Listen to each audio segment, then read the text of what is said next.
ഇതെന്തുകൊണ്ടാണ് sir അവർ തുടർച്ചയായിട്ട് ഈ പറഞ്ഞ പോലെ നേരത്തെ ഇപ്പം സാറ് പറഞ്ഞത് ആ കസ്റ്റഡി മരണമാണ് നേരത്തെ വന്ന ആരോപണം, അതേപോലെ തന്നെയാണ് ഇപ്പം ഇതും വന്നിരിക്കുന്നത്. ഇത് തുടർച്ചയായിട്ട് ഇങ്ങനെ ടാർഗറ്റ് ചെയ്യാനുള്ളൊരു കാരണം എന്തായിരിക്കും? ആ കേസിലെ പ്രധാനപ്പെട്ട പ്രതികൾ അവർ തന്നെയാണ്.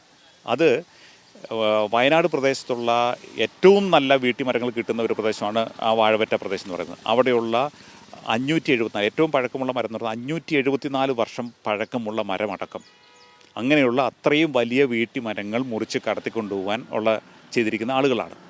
അതിന് അന്വേഷണം നടത്താൻ പറ്റുന്നത് മരത്തിൻ്റെ എത്രയാണ് ഏജ് എന്നുള്ളത് പ്രൂവ് ചെയ്യാനുള്ള ശാസ്ത്രീയമായ തെളിവെടുത്തു. അതുപോലെ തന്നെ മരത്തിൻ്റെ DNA എടുത്തിട്ട് ഈ മരം തന്നെയാണ് മുറിച്ചെന്നുള്ള ഇത് DNA എടുത്ത് ഒരുപക്ഷെ ഇന്ത്യയിൽ ആദ്യമായിട്ടായിരിക്കും ഇങ്ങനെയുള്ള കേസിന് മരത്തിന് DNA എടുത്തിട്ട് കൊണ്ടുവരുന്നത്.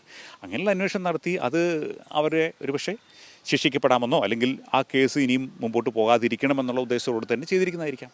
ഇതിൽ ഇപ്പം ഒരു സാറിപ്പോൾ സർവീസിലിരിക്കുകയാണ്, ഇത്തരത്തിലുള്ള ആരോപണം വന്നിരിക്കുന്നത്. ഇതിനെതിരെ ഏത് തരത്തിലുള്ള നിയമ നടപടികളുമായി മുന്നോട്ട് പോകാനാണ് തീരുമാനം? തീർച്ചയായിട്ടും ക്രിമിനലായിട്ടും സിവിലായിട്ടും ചെയ്യാൻ പറ്റുന്ന എല്ലാ നിയമ നടപടികളും